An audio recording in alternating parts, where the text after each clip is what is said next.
Hello and welcome to the Baseball Wisconsin podcast. I'm your host, Tim Gotzler. So we made it to the sixth inning of Game 8 here, where we sit down with Marty Pitts. Now, Marty Pitts is working in the Texas Rangers organization, and he's working in the Dominican Summer League. He's been there the last 2 years as a hitting coach. This is now in year 3. He's managing. Marty's from Kenosha, played at Tremper, was coaching in different parts of the state the last few years leading up to this opportunity.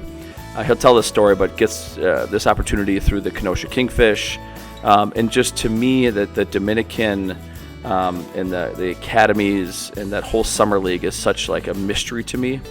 We see it, we hear it, they talk about it, during a Brewer game about Jackson Chirio or Jesus Mate or whoever it may be. But Marty's a Wisconsin kid, been working on there for a few years now, and just a great peek under the hood of what goes on down there. Because to us in Wisconsin, this is literally a whole different world. Been trying to get Marty on for a couple years. Now we got the green light. There's some intellectual property, right, that the Texas Rangers want to make sure that they keep things close to the chest, and they're worried about the millions of listeners to the Baseball Wisconsin podcast. No, but seriously, just a great episode with Marty. Really excited for you guys to hear it. And without further ado, Marty Pitts. Hey, Coach, how you doing today? Thank you for having me, Tim. I could not be more excited to talk some ball with you. So let's get it rolling. I mean, you're one of the early listeners, man. You're one of the OGs of the podcast. You were an early listener back when you were living up here in Wisconsin. So speak of that, man. Give us your background. Can't wait to hear about how you got to where you are now. Where'd you grow up? Your playing career. What led you to the Dominican Republic? Born and raised in Kenosha, Wisconsin. I was lucky to always be around baseball with my dad. My dad was my coach. It was something that since I've been a kid, we'd love to, we were always playing, watching the Brewers. And my uncle, John Olson, while I was a kid, he was the head coach of St. Joseph High School in Kenosha. So we were in the dugout in Appleton for all 3 of their state championships. My older cousins all played, a few of them really high level. So we were always competing and loving baseball as a kid. Ended up going to high school at Tremper, which I was very fortunate for. Had a great experience with Coach John Matera. All of my best friends, we played together there. Finished my last year of college at Cardinal Stritch.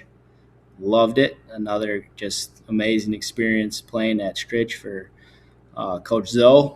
And then immediately out of college, had my first coaching job at Dominican High School as an assistant.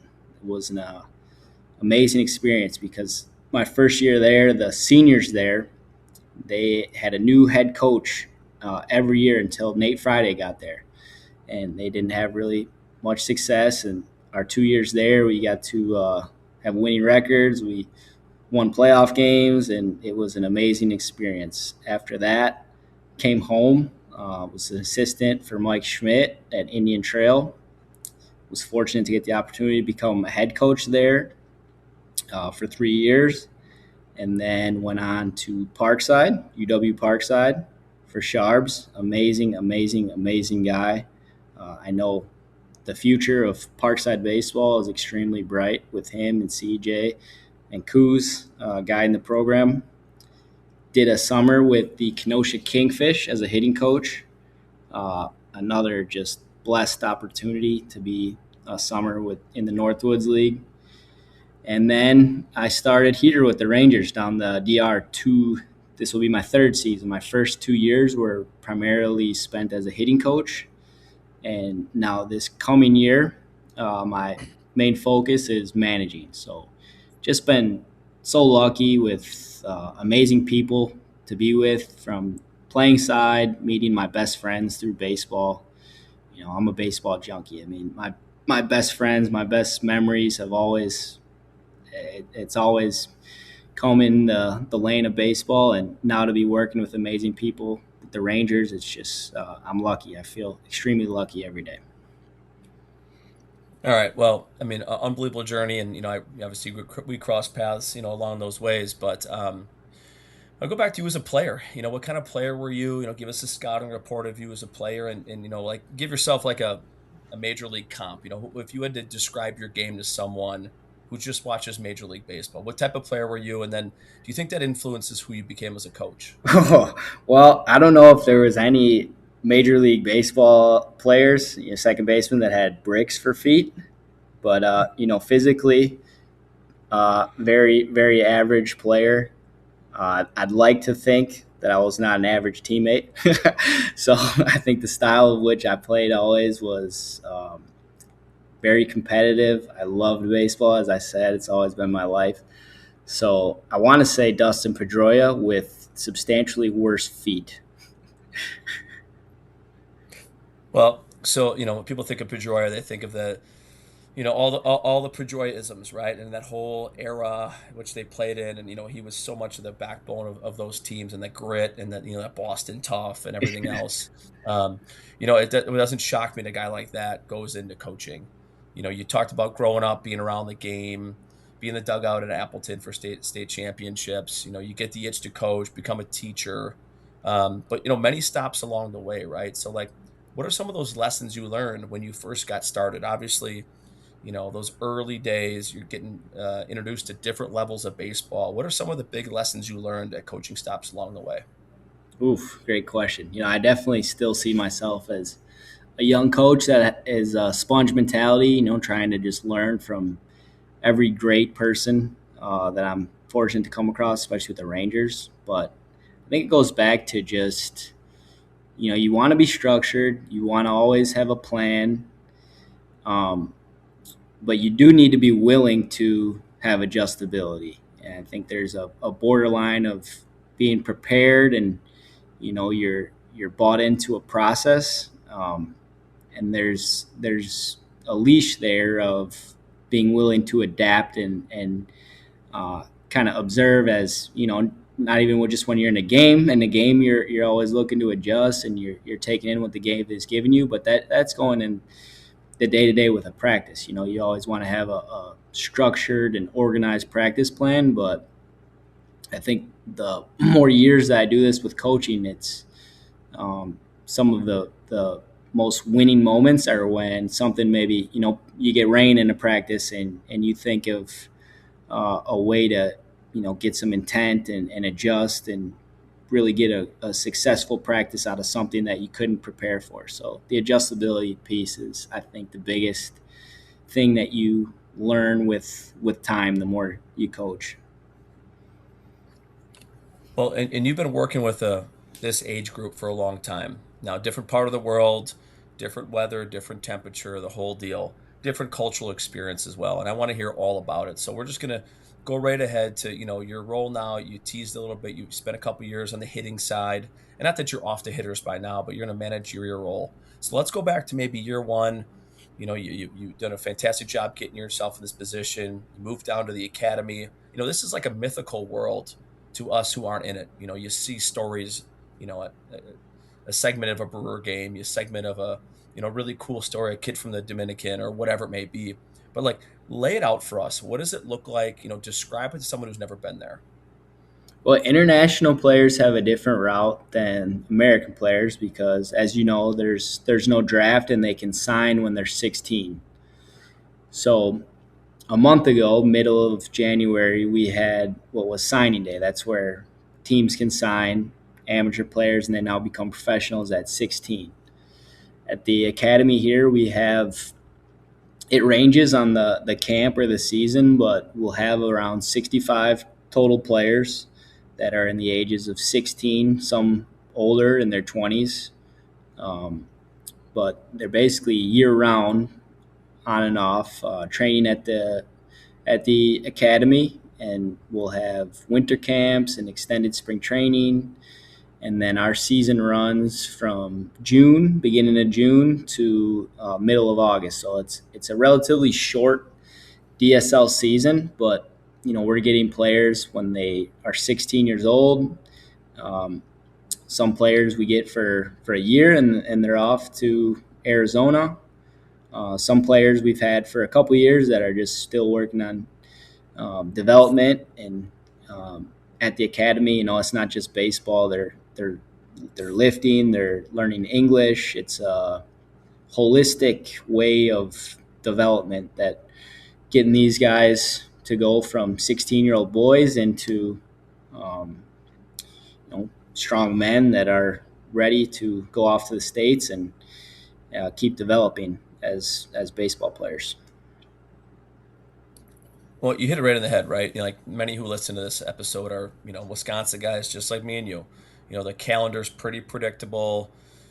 Indoors, then to outdoors, and open gyms turn to pitchers and catchers, turn into high school season, which is an absolute sprint, and then that goes to summer ball and everything else. You guys are on such a different calendar. So you talked about signing day.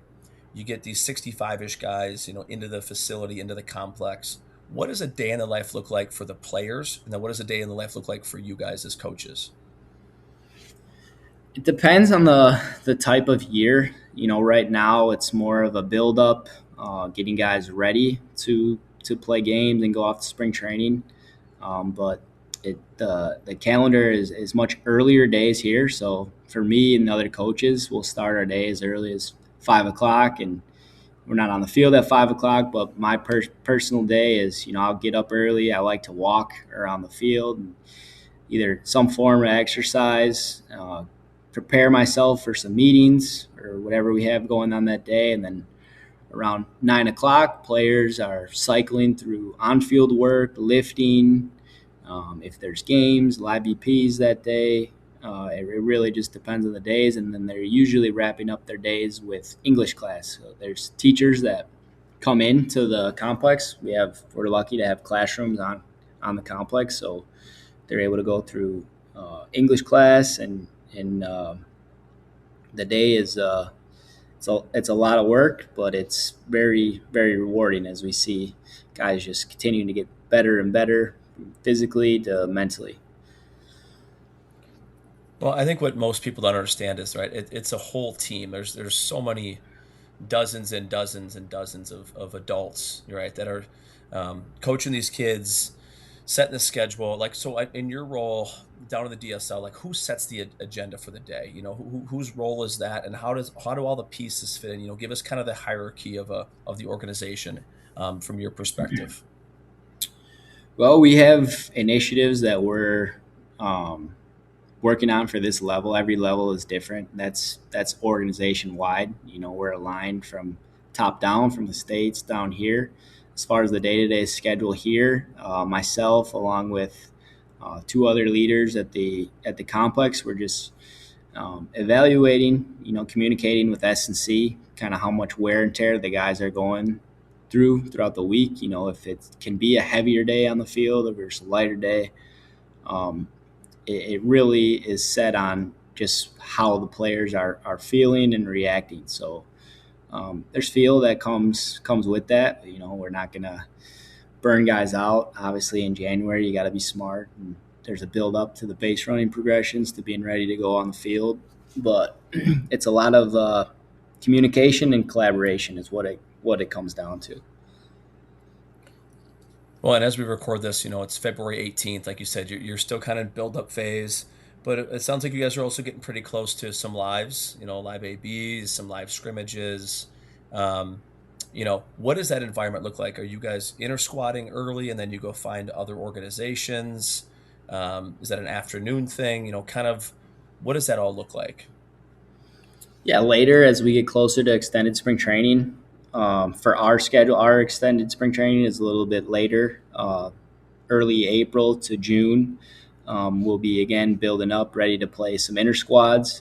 Fortunately for us in Boca Chica, like our complex is, if you can picture it, there's one long road, and us, the Marlins, the Mets, Twins, Yankees, Rockies, and the Angels are all within like 3 miles of each other. So a lot of the games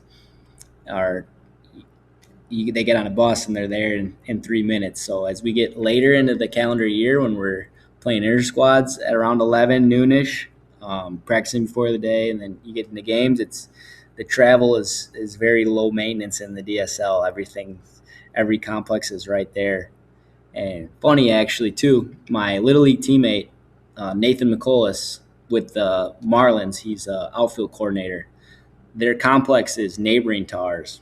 So when he's down there, he'll make trips down there throughout the year.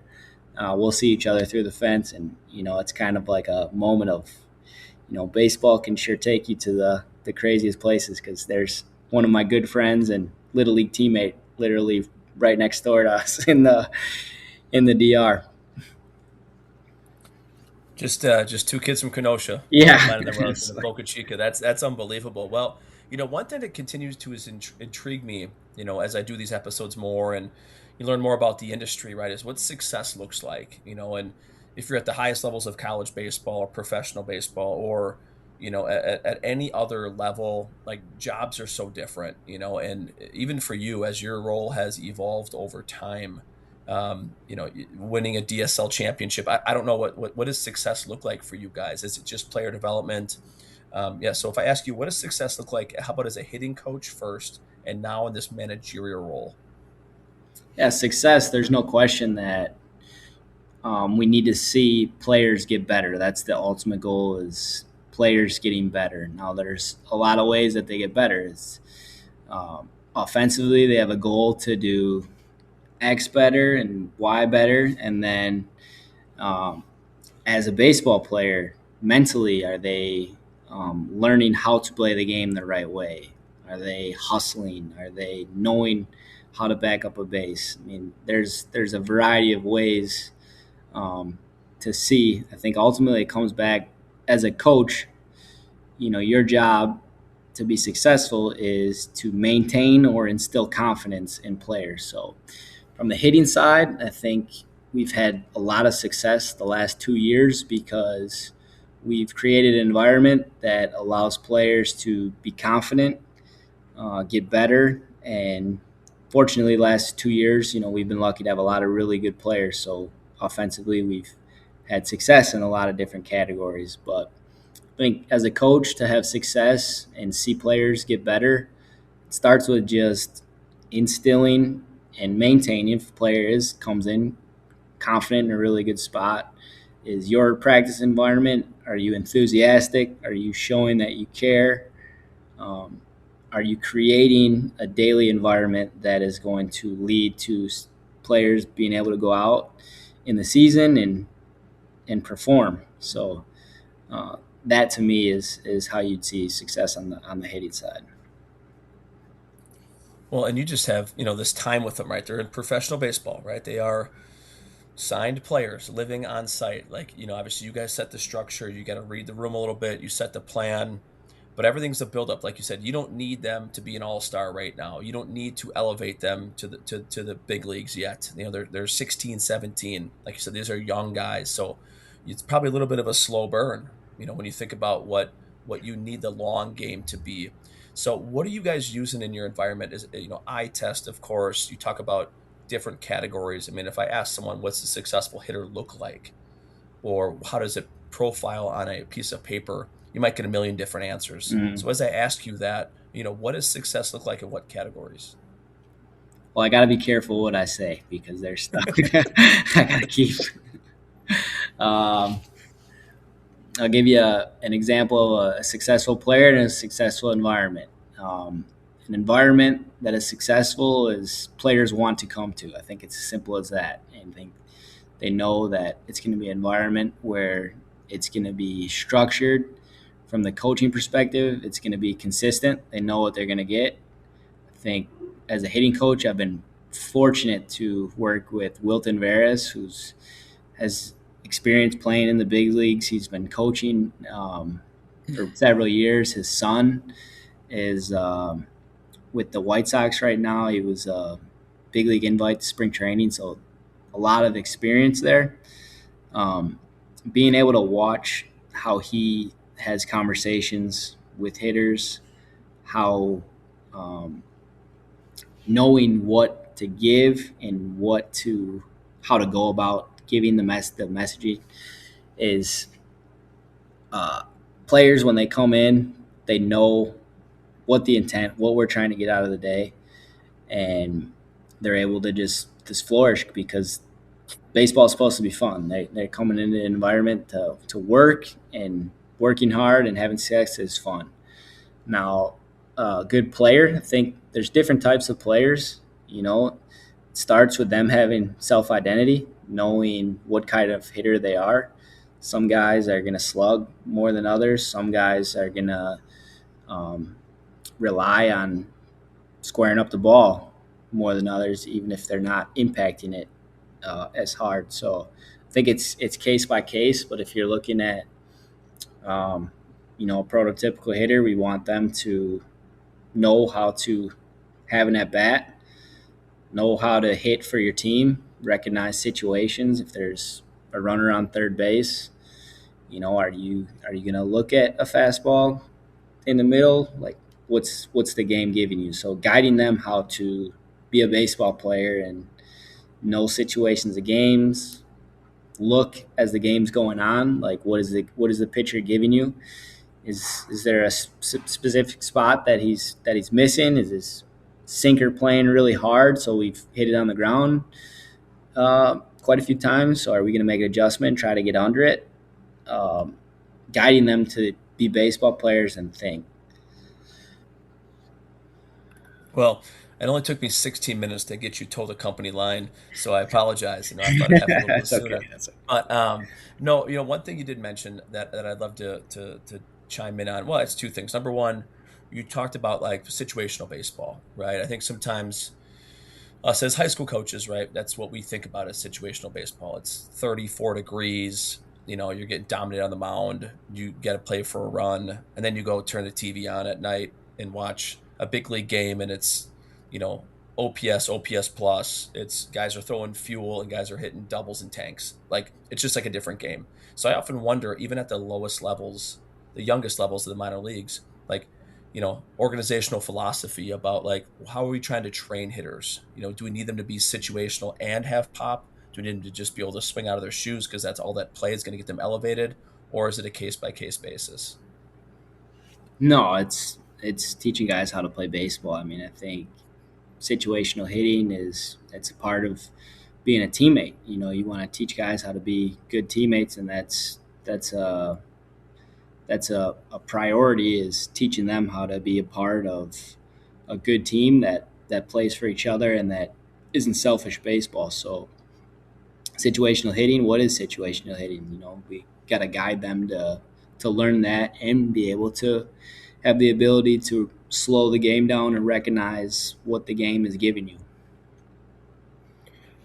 And I think that's, you talked about, you kept alluding to like the art of coaching, right? This is the art of coaching, right? As adults, of guys that have been around the game for such a long time, we know situational baseball. That's our job, right? But a 16-year-old kid, 17-year-old kid, they don't know what they don't know, right? So you guys got to create an environment where you're teaching, in the classroom, on the field, BP, whatever you guys are doing to go through those situations to show value that, hey, here's how we get a run here. Here's what a backside ground ball looks like. So that's really good to hear. The other thing I want to ask you about, and this is, I know you can't get into too much drill and skill, so maybe the mental side. You talk about the mental side a lot, instilling confidence in these guys as the level of play is going to get higher and higher. The stuff's going to get better and better. How do you guys go about instilling that confidence in these young, vulnerable players? Good question. Goes back again to guiding them to be self-aware on what type of player you are. I know you've seen it from coaching. You come across players that maybe they have a false sense of where they're going to have success and where they're going to be able to contribute to a team. So, if guys are over swinging and getting beat on pitches that they shouldn't get beat, when they're a guy that runs well, or if they're swinging out of the zone and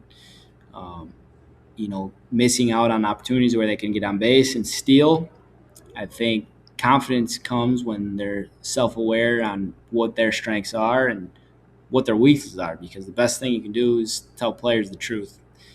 Where are you going to have success? How will you get to the next level, being what type of player? So pointing out opportunities for them to become self-aware and then celebrating them when they do things that are leading to success. If they're getting on base more and stealing base, like, pointed out, celebrate all the success and the opportunities that they're taking to get better. All right, you hit on something there. I'm not in my classroom today. I'm in the home office, but in my classroom, I have something on my board. It says this. It says, the greatest form of love I can show you is to tell you the truth. And I think you hit it right in the head. But I think there's a true art in doing that. Some coaches, I've been guilty of it too, you feel like, like I don't want to hurt his feelings. He's good enough. Is it going to break him down? Like, there's a true art in delivering a message. From your position, how have you found the right timing, the right strategies to have a really tough conversation with these young kids? Good question. I think naturally at any level of baseball, especially on the hitting side, is we know hitting is the hardest thing to do. So mentally, it's going to break you. I mean, at any point, every point of a season, a player is bound to struggle. So having compassion of what players are going through on a day-to-day basis to need, some support, and on the same token, needing a challenge. It's the feel of what's going on in the day-to-day when there is an opening to be like, hey, I got something for you today. I got a challenge. Like in BP today, we're going to stay off the ground. Like we're going to hit line drives up the middle in 3 out of every 5 swings that you take.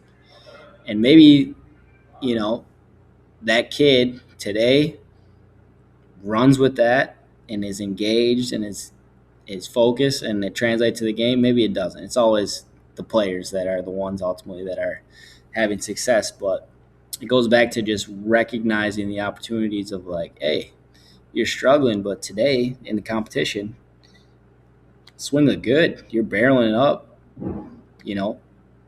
3 out of 5. That's good. So leaning into that and just recognizing the opportunities where you can kind of press those things, and also like, hey, hits aren't coming, but you're on the barrel. Like little things, baseball related, that show the connection that you have with your players. Oh, that's outstanding. Yeah, I think built with relationships, having that feel, that's the meeting guys where they're at, finding windows to have those conversations, not shying away from them because it's your job and their job, right? This is the most cutthroat industries in the world of professional sports. Story after story after story, right? Anybody who is working or has been around it knows that. We just see what you see on TV, but there's way more than this. We've talked a lot about hitting. We talked a lot about the offensive side. I want to transition to defense a little bit. And again, I've always had my high school coach hat on, right? You're outside every day, sunny and 75, maybe even warmer.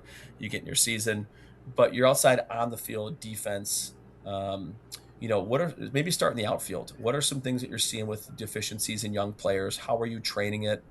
Give us some good nuggets about maybe coaching the outfielders. Well, super basic. I mean, we're looking at timing of when to get a jump, when to get off the mark, backing out bases, throwing.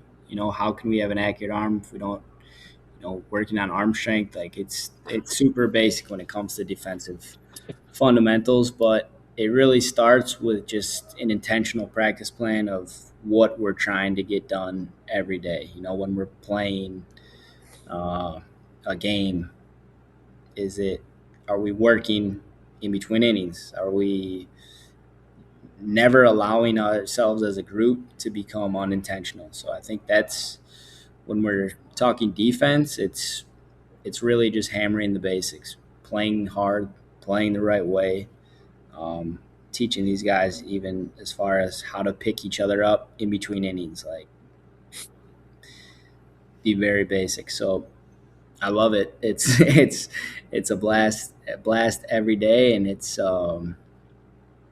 always fun to watch those guys just get better and better at learning the basic fundamentals of defense. What are the elite outfielders doing? Like when you work with them, start fundamentals as you go from simple to complex. in your training environment, obviously the in game is going to teach you a lot too, but what you can control, right, is the training environment, the shifts, whatever the information you have. But what are the best outfielders in the world doing at this age and in your environment? Just think the natural ability to cover ground. I mean, that's what it comes down to outfield is, how, like, you hear about it in the big leagues, like OAA, outs above average, is can they get a good jump? Can they read? Is it a natural thing to do, or we're teaching the little bits to bring that out of them. But uh, we see some naturally gifted players that have tremendous arm strength. They can be accurate, but they're also just getting natural reads off the bat to cover a lot of ground. And just pivoting from the outfield to the infield, right? Like you say, talk about some of the athletes. I think about training the Wisconsin high school kid versus training the kid in Latin America. It has to be just such a different environment, even just culturally and competency wise. And, there's a lot of good debates on how to do it. Just from your view, though, being there, 2+ years now, the infielders you're working with, what do you see as some of those big separators? Big separators. I mean, again, it's feet. Like, you see guys that just have natural good footwork that allows them to cover a lot of ground. Strong arms that play, and they're going to make plays to the glove side, in the hole. There's just a natural rhythm that you see some kids are blessed with, and from the coaching side of it, it's just the basic fundamentals of repetition, so it becomes part of their development to just keep getting better and better. But the ability to cover a lot of ground and make different type of plays off the bat, that's always going to separate a lot of people. Outstanding. Well, the other, you're doing many other things as well, but coaching third base, that managerial role. What lessons have you learned in those positions as well? Maybe start at third base. I think this is something a lot of coaches, especially who are getting new to being at third base, they think, you just stand out there, give some signs, whatever. Those who've been doing it for a while understand there's a true art to it. So Yeah, for sure. put yourself in that third base coaching box right now. What are some nuggets you can give to the listener? Yeah, I think it starts with positioning. Like, you want to give yourself the best read on the play and for the runner so they can see you. So your depth is going to always change on, there's guys on base, if there's a guy on second, guy on first, there's nobody on, nobody out. You're always trying to have your eyes on the field where you can get the best read of position players. So in between innings, as a third base coach, you're watching arm strength, you're watching them play catch, like anticipating, but also being able to put yourself in a position where you can have a good read and send. It's also, as coaching in game, you're thinking ahead of the game. Like, what's the score? What's the situation? Is it the inning? Is it late in the game? There hasn't been much scoring, so we got to be a little bit more aggressive on a send. At this age too, I mean, we got to really be clear with our players on picking the coaches up on base, having your eyes and giving them an aggressive call. If it's up, it's up. If it's, go, it's, sell, like, commit to it. You can't be passive. Worst thing you can do is be passive. So that's something I'm still learning and asking questions, and I'm fortunate to be around other coaches here in the organization. They're giving me tips as well on how to line up, how to hold runners, how to send runners. It's really a thing that, the more repetitions you get, the more comfortable you get doing. But for somebody that's starting out doing it, it would look at the situation with runners on base and then try to create depth. So if there's a guy on second, get closer to the hitter. Guy on first, get back closer to the base so you can see him, and then look to how you're going to work. If you're going to work on a send, working more to home. If you're pushing a guy on a hold, you're going to like jam him and run him towards third base. Well, that's really helpful. I sometimes I'll watch a big league game, I'll watch a playoff game, a World Series game, and you talk about training the guys at a young age, because in a high school environment, some levels of college, some levels of minor leagues, it's still a pretty quiet stadium. They can hear you, they can pick you up. Well, if you're playing a game 7 of the World Series and you got 60,000 people screaming, and like cuts and relays, and guys just have to have instinct and feel. Like, Yeah. you're not born with that. You have to just, you can't change your cutoff, from your catcher 200 feet away when 60,000 people are yelling at Dodger Stadium. So it's like, as you're training these 16-year-olds to stop, to go, like, that feel, I think, has got to be such a trained environment over time. Are you seeing a lot of that as well? Yeah, and I do try to watch as much plays as I can from other, like we're lucky to have access to a lot of video of just other games. So there's a high home view of, if you're picturing a field, like a camera is above the backstop, so you can watch the positioning of the coach and their reaction as the plays are going. So like for coaches listening to that, if there's ways you can look on YouTube if you don't have access to that type of media, but looking from a high home view and just different plays of watching how they react. Like a play that comes to mind is at Miller Park, or I guess American Family Field. I still have to call it Miller Park. Against the Dodgers in the playoffs, the ball that Frelick, the runners were unsure if he caught it, if it was live, and you can see the first base coach and third base coach and how they react. It's it's interesting to watch those types of plays, but just teaching how to react and how to just commit to a decision. It's funny. I was at that game, and everybody above me or below me in the row, everybody thinks they know the rules, and it's kind of funny, like everybody After the is an fact. expert after the fact. He caught it, he didn't catch it. Why did Contreras get the force? Like it's like, as soon as you think you've seen it all, then another play happens that you've never seen before in those types of environments. And that's the role of coaches, right? Is you got to be multiple steps ahead. And hopefully the player instinct kicks in, and you get these veteran guys like a Contreras that knows what's going on, and a huge moment in the game keeps him in that game, right? It's just kind of funny you brought that play up, that high home view, because things are happening so fast, Yeah. and you try to put together all this information in your head at the same exact time. Do I stop him? Do I send him? Where's his foot? Is the ball in the glove yet? Is he going to his left, to his right? And you got to have that feel. I think that's something where that gut coach feel really plays a role. And I feel like as you do this more often, you're going to get guys thrown out, and it's just part of it. But just having that feel of the game is a really big piece. Part of it. And going back to that play too, a coach listening to that, what we've learned after the fact, after watching the play over, it always is important, like watch the umpire too.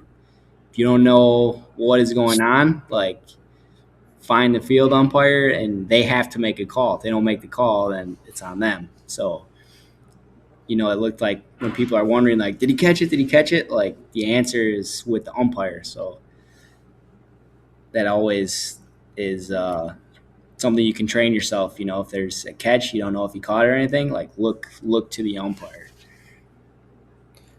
That's actually a great piece of advice. It's like we're in Wisconsin right now. It's that time of year you get your rules book, 2026, and I got to take your rules test, and Yeah. but there's things that come up. It's like, like maybe read the rule book, like maybe like what does the umpire do? What do their hand signals mean? And I think we know sometimes, and we really don't, and you kind of breeze through those things. So that's a great piece of advice.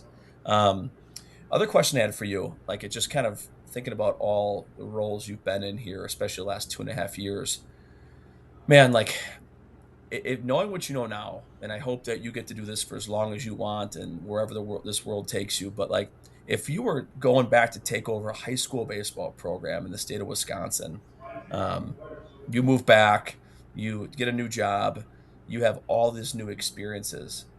Was there something you would do differently? Was there certain structures you would put in place, knowing our schedule, knowing our limitations, the lack of time we have, resources? from a place you are now that has so much time, so many resources, and knowing that you probably can't duplicate that in the state of Wisconsin with the limitations we have, what would you take back with you? What would be your big pillars that you brought back to run a high school program? For high school, that's a good question. I think one for me, before I answer that, I want to say, while I was coaching in Wisconsin, I could have not been any more fortunate to be with such a great group of high school coaches, between yourself, between John Matera, between everybody in our conference that we would compete against each other in the season. But there was multiple times where, I was giving Scott Stouty a phone call and meeting him out for lunch to talk baseball, call you just to see what they have. Oak Creek, they have such a great program over there. And to be able to just take calls and talk baseball with another high school coach that you're competing against, I really could not speak any more highly of how my experience was with the coaches that were with us. More specifically in Southeast Wisconsin that we're with. But why? I mean, it was always such a privilege to just talk the game and learn and get things that those coaches have experienced already that helped when you're talking about having written standards for not only players but parents. That I really, I'm repeating myself, but I really couldn't even speak any more highly of the other coaches that were in Wisconsin at that time. Now going back, I think it always comes back to being able to adjust. I think as I was a young coach, you think you're so prepared and you're working so hard and you're putting in time and everything you feel like is tailored to your plan. There is a skill in being able to adjust, and what's that going to look like when your plan, when things that you think you have control of, they don't go as controlled. Like how can you have other types of plans to be willing to enforce and adjust and keep having success? So I think it goes back to being willing to understand that you don't have control over specific things, and you need to be ready to be consistent in your mentality and your approach and adjustability. Well, I'm watching your adjustability right now. One of your roommates just walked in. Yeah. Doors are opening, and they're going to dinner. You're doing a heck of a job. See? How about on the baseball side? It's like training economy, right? Everybody's favorite coaching talk. Like, you only have so much time, right? Here in Wisconsin, you get 7 practices for your first game, weather permitting. You have limitations on hours and access. Like, how would you, with the information you have now, how would you allot your time with your team, especially early here in the season and as the season goes? Because when it goes, it's a sprint. So think of right. Training economy, where to put your efforts in on the baseball side. Oof. It's a good question, because I feel like that's always going to be a challenge for Wisconsin high schools, because in reality, 2 weeks to fit, 2 weeks to fit so many team fundamentals, first and third, bump plays, cuts and relay. All 2 weeks is a short amount of time to fit all that in. So on the baseball side, I think looking at ways where your practice environment for at least half of the allotted time can be replicating a game, where you're able to kind of blend game-specific skills into hitting. I think of our early practice plans where it was, you're obviously grouping and dividing a lot of players. We were fortunate we had a lot of players with us, but you're grouping those practices into, blocks of the practice plan where they're hitting, and then they're doing this and that. I think I would take initiative to learn practice plans where a lot more basic fundamentals are blended into game type environments so we can command the practice, stop the practice, and talk. Like, hey, ball in the gap, double cut, boom, talk about it and show it, and you're able to try to cover all those areas. But like you said, I mean, that's with weather and also with just the the time that you're allowed to practice. That's always going to be a challenge.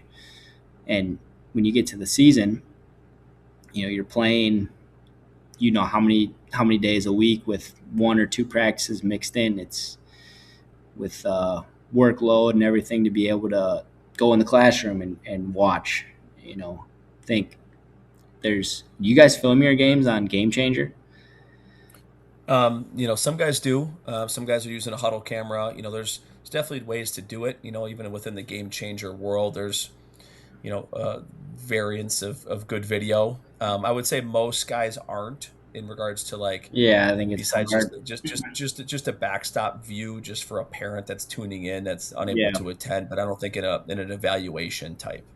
yeah. I'm thinking off the top of my head right here, but like communicating with football coaches, how they film practices or games, and providing a video component of games where you can take 3 or 4 plays from games and be able to every kid, they're on their phone and everything, clip out videos so they can just see and learn the game. Because ultimately I think when you look back at baseball this age, we're teaching them how to be good teammates and play fundamentally sound baseball. So being creative to just teach different parts of the game and showing them so they can learn.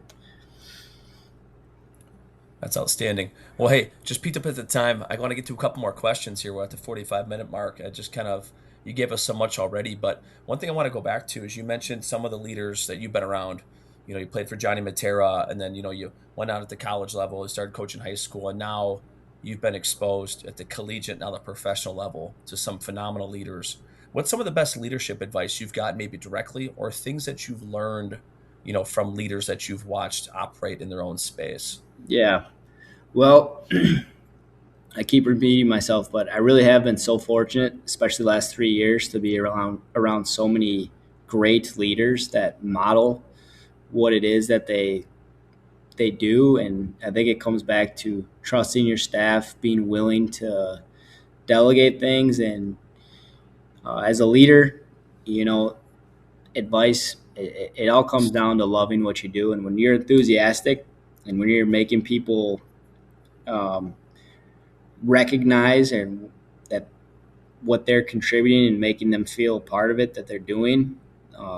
Fortunately for me too, my dad, I was able to grow up watching him do a lot of different things with staffs that he's worked with. And I think back of when I was a kid and watching him make dinner for his entire staff and going out of his way to just show his love and his enthusiasm for what he was doing. I think it might sound like a corny answer, but really, when you're loving what you're doing every day and you're enthusiastic and you are leading by example, delegating and making people feel like they're a part of it, I think those breed successful environments. So definitely that for sure. Well, I think people in any walk of life in any industry, they can feel energy. Maybe they can't put their finger on it, but they can feel enthusiasm and passion. And kids are no different. Kids are no different. They can tell when someone's in and they're truly bought in.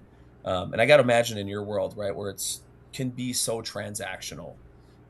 These commodities in many ways. Sometimes the authenticity probably is a hard piece of it because these are professionals and you're a professional, and things happen up and down and released and contracts and things that are out of your control as well. Mm-hmm. It's such a large team. So I think that's a real great piece of advice is just doing things with enthusiasm and care and love, because there are some real difficult decisions that are going to have to be made. Yeah. Cool moment for us too was the day after signing day. We had graduation, so some of these players were receiving like an equivalent to a high school diploma. And these were players that a lot of them came in with me the year that I did. So we were in the same kind of incoming class. And like you said, baseball, professional baseball is there's going to be players that are promoted and there's going to be players that are released. But when you're putting in hours upon hours upon hours of them becoming better baseball players and better men, and you're seeing them create opportunities where they can graduate and they can learn a language, and their professional skills, their life skills are improving. It is worth it, and it is more than baseball. I mean, can't lie that our initiative is it's to get them better in every facet. Baseball is the job, but when we're seeing them become better men and have more opportunities in life after baseball, it's a very rewarding and very special thing to be a part of. That's really cool, man. That's awesome. Appreciate you sharing that. You kind of mentioned earlier, you're by no means a old veteran coach. You're still one of the young guys, in the weeds, but you've had a lot of stops along the way. So I'm going to ask you the Brian King $1 million question. What do you know now that you wish you knew when you started? Oof, great question. What do I know now when I started? You think you can't control everything. When that game starts, you've put in the hours and practice, but when the players are playing in the game is the game. And I've never seen a coach record a hit or an out. So I think the willingness to in game observe the game, observe what is taking place, but not trying to be overly controlling. I think that's something that over time, I don't know if that's the best answer to give you, because I think that's natural with experience. But for me specifically, I think in game, somebody when I started, you're so driven and you're so motivated and you want to win and you want to win and you want to win. It's about controlling and going with what the game is giving you. So it goes back to that for me. Well, I think you've just identified 99% of coaches, right? We're control freaks. We love to set the practice plan. We love a good pregame. Everything's good until that first pitch is thrown, and then you don't only have so much you can manage. Of course, you can influence the game. Of course, you have the ability, to do a variety of things on offense or defense. But at the end of the day, right, you're turning the fate of this game over to the players, these kids. Sure. These players, right? Where players. It's all about the players, right? So how can we empower them to make the best play, knowing they're going to make mistakes and they're going to walk guys, they're going to, roll over, they're going to make an error, they're going to do things because it's a human game. But I think as coaches, right, that's the stuff that keeps us up at night is, how can we create a better environment to make them better? Yeah. I think that's probably what is the kind of that growth mindset. Just last question for you. Just because you got the ear of, the millions of listeners of the Baseball Wisconsin podcast. There's about a couple. Best show on the market. That was the first. Yeah. You have legendary guests. I said legendary guests on this podcast. I've always been a fan since day one. Appreciate that. Well, so here's your opportunity. I know we're at episode, 50-something throughout 6 years, but what's going through your mind? Leave us with some nuggets. You're talking to the coaches in Wisconsin.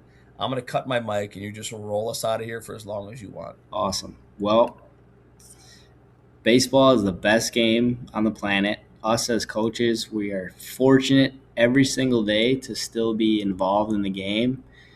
And we all know as coaches, everything is about the players. At the high school level, I think teaching these kids how to be good teammates and guiding them to create memories and pursue winning, be a part of winning. We know some of our best friends. For me, it's a lot of my best friends have come through memories of baseball. And us as coaches, as high school coaches, you're guiding them towards those memories. We're in era of time with NIL. I did from recruiting at Parkside. You learn just kind of what the motives are with players, and it's great. It's great to have goals and want to play at this specific school and do these things individually to make money and everything. But there's one thing that I believe is the biggest thing you'll always take from baseball. It's the friendships, the relationships, the memories, the bus rides, the hotels. Baseball is the best. So as a lot of coaches guide these kids through pretty hectic times with NIL and maybe selfish motives from parents wanting big things, it all comes back, in my opinion, from dumbing things down, keeping baseball fun, competing, being a part of a winning team that has fun every day. That's what it's all about. So it is the best game in the world. And there it is. Huge thank yous out to Coach Marty Pitts for jumping out with us today. Phenomenal conversation. Like in as I listen back to this and I think about this conversation, it just like everyone has a place in this game, right? Many episodes here, we've got guys moving around the world, different levels of baseball. The game has just got a special way of taking care of people. Everyone's got their lane they stay in where they can have success. Marty's just has a really, really unique opportunity. I just love hearing the stories, and again, to me, it's still such a mystery world. And I hope, as I continue to strengthen this relationship with Marty, maybe I'll hop on a plane one day, go down there. I would just love to see it. It's a whole different experience. I mean, geez, I was born and raised in Waukesha County, and 40 years later, I still live there. So going to do other baseball experiences for me is something I look forward to, and is such a great part of this game because it's a worldwide game. And once again, just thanks to Coach Marty Pitts for jumping out with us today. And listeners, I appreciate you tuning in, and have a great rest of your day.